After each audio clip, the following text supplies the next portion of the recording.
Yo, what is going on YouTube? It's your boy Scotty back with another video. Today, I finally dropped another banger for you guys. Got a special treat for you. This is a competitive game during Season 5's placement matches. For most of the game, I'm playing Thing, and what I'm going to do today is I'm going to go with a full commentary throughout the video. Like always, if you have any questions, feel free to drop a comment below. With that being said, let's go ahead and get it. To start the game off, I usually like to play front to back. I like to check on all my other teammates to make sure they're not getting dove and there's no pressure being applied to the back line. Typically, a good rule of thumb to start the game, what I like to do a lot of times is I don't really like to be super aggressive, but I do like to build my ult as fast as I can during the first fight so that I'm able to make plays later on in the game.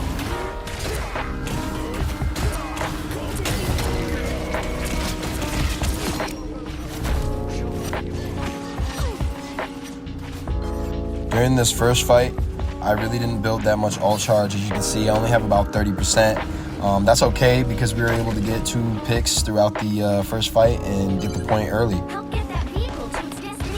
Like I said before, I'm always trying to peel for my supports in DPS. Things in Battle Bleed, we got a brand new change in Season 5. It doesn't just apply the damage reduction to the person you jump to, but also to people within a 5-meter radius.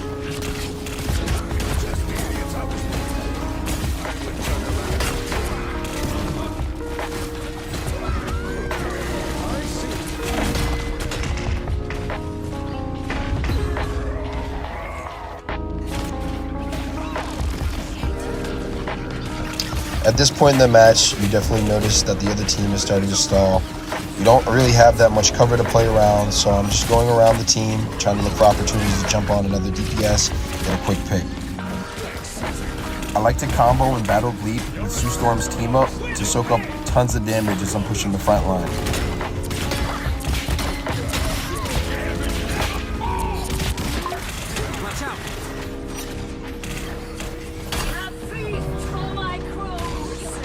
Us against the world.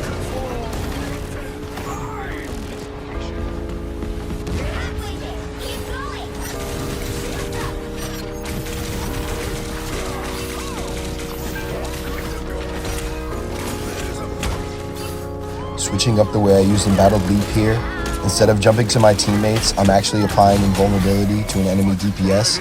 I'm able to quickly clean up the kill as the team fight breaks out.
Now, I will admit here, I didn't use my ult the best. I kind of felt like I wasn't really doing anything and I just wanted to get rid of it, so I used it the best way I could. You know, in a lot of cases, a lot of people will be holding their ult all game, waiting for that big 4K, that 5K. But in turn, you're actually hurting your team every team fight by not getting the value you could from just settling for those 1 to 2 kills. You know, a lot of times the team will just fall over like dominoes. If you get 1 or 2 kills, you guys can just eventually snowball. So that's something that I kind of want you guys to think about.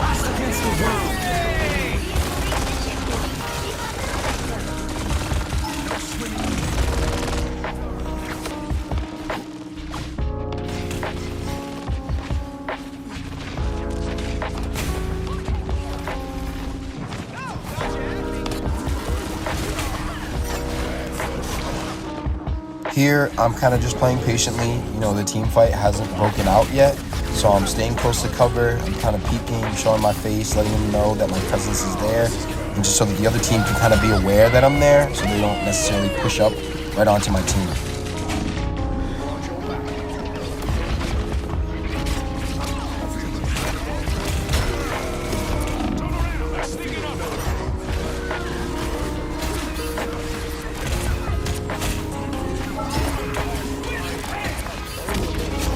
against the world.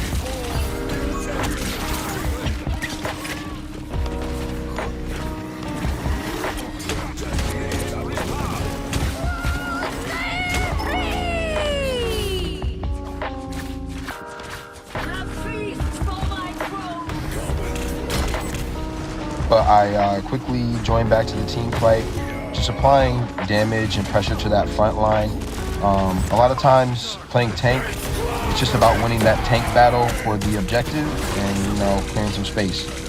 So that's what I'm doing here, taking some space, just playing safe because there's a cloak and dagger ult.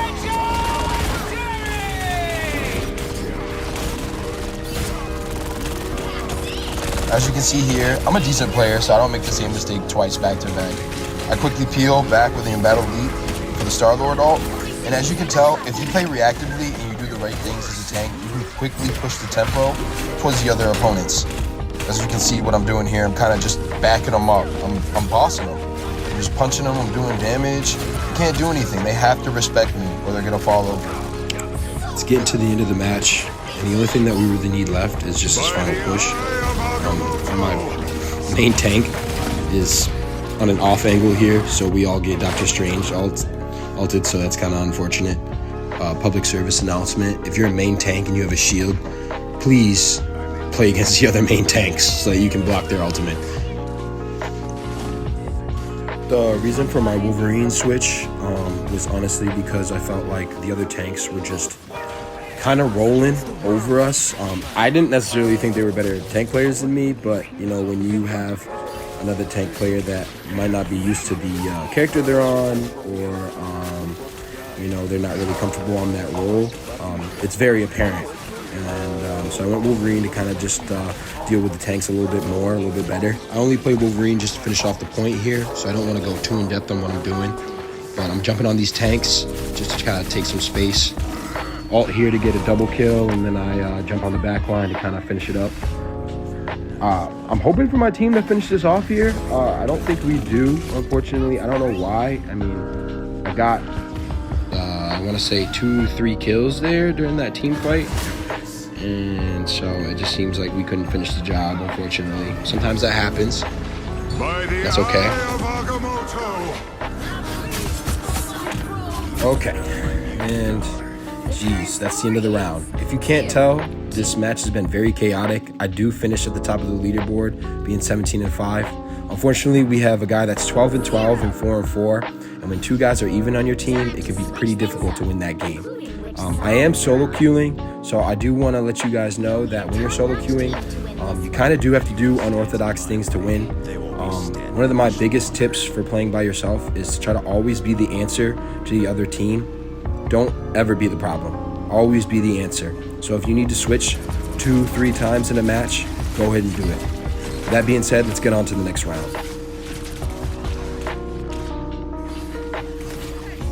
So yeah, just frontlining.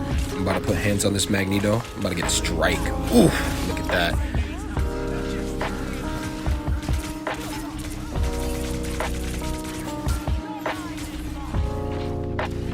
So it's pretty clear. I am actively countering both the tanks on the other team. If that Magneto tries to walk up on me, I'm just going to diamond form, grab him, push him into my team. And, same thing for that Venom.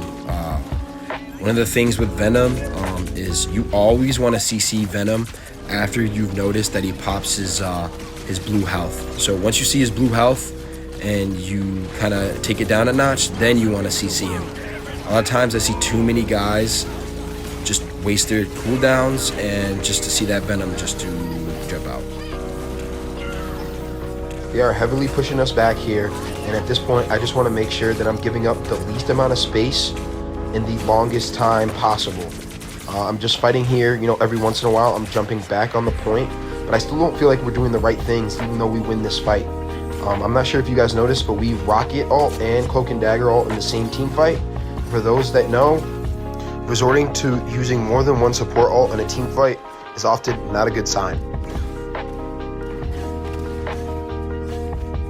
For the people that don't necessarily understand the implications, using both your support ults in one team fight heavily messes up your team's ult economy. And at higher levels, ult economy is one of the most important things to keep track of throughout the match. For people who don't know what that is, it's basically just you keeping track of how fast your team is generating each of their individual ultimates compared to the opposing team. You typically don't want to throw everything all in one fight, because then the next fight, your team will no longer have the resources to ultimately fight back and maintain the space that you guys already have. One of the ways I sneakily carry my games is I typically hold my ult until there's no available responses. What I mean by that is if the oppositions have a Cloak and Dagger ult or a Luna ult, I will do something to either call that out or bring it out into the match, and immediately after I will follow up with a counter strike. As you can see here, even if that Cloak and Dagger wanted to, she didn't have her ult to respond, and she was put into a horrible position, leading to us being able to get that pick.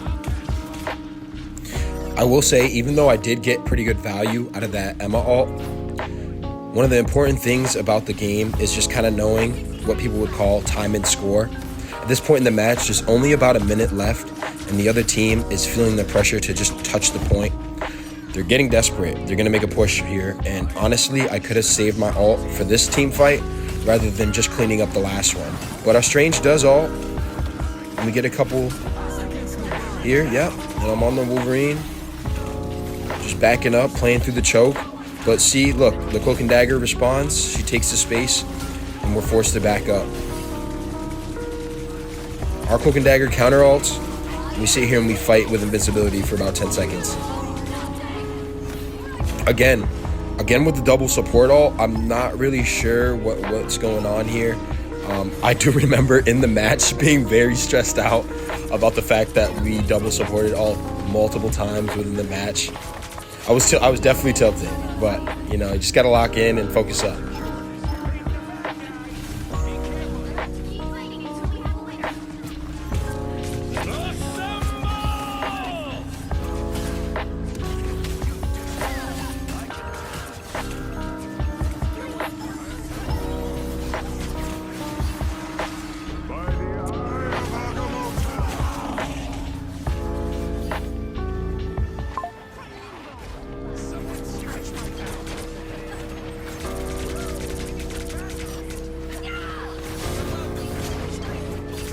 They do eventually just overwhelm us with their space and their aggression, and they're eventually able to take this point.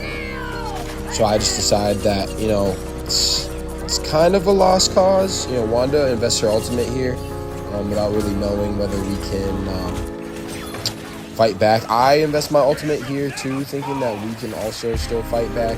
But I don't think this was a good play here, in my opinion. You know, I feel like I could have held it just a couple seconds longer. Also, I do want to say here, I'm dying a lot more than typical. In a high-level match, I do want to say that you really don't die more than 4 or 5 times. If you're responding properly to your ults and your team is also responding properly. If you're winning that game, you should only die, you know, less than like 5 times. So if you have double digits deaths, you definitely need to work on your positioning and your game sense, because you're getting caught with your pants down. I finally make the switch back to Thing during our second point, and here we're just holding the high ground. You know, we are holding the high ground and just shooting down at the people below us. If they don't want to address us, we're going to get free damage and eventually just touch the card on the other side.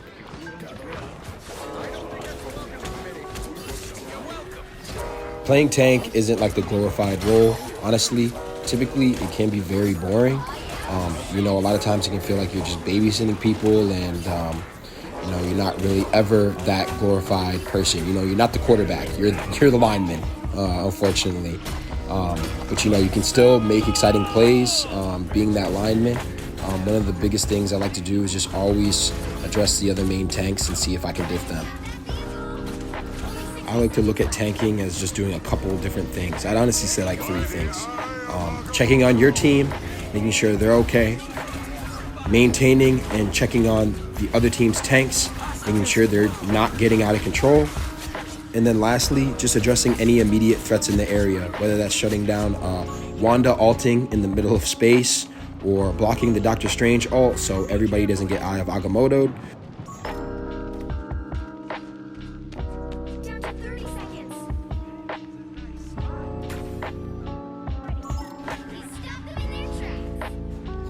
Like, look at this upcoming ult I'm about to have. I'm about to push up on the enemy team. I'm going into their back line. Bad play, right? Nobody's here? Wrong. I'm simply baiting them to push me. And look at how they fall like dominoes once they believe they could take me down.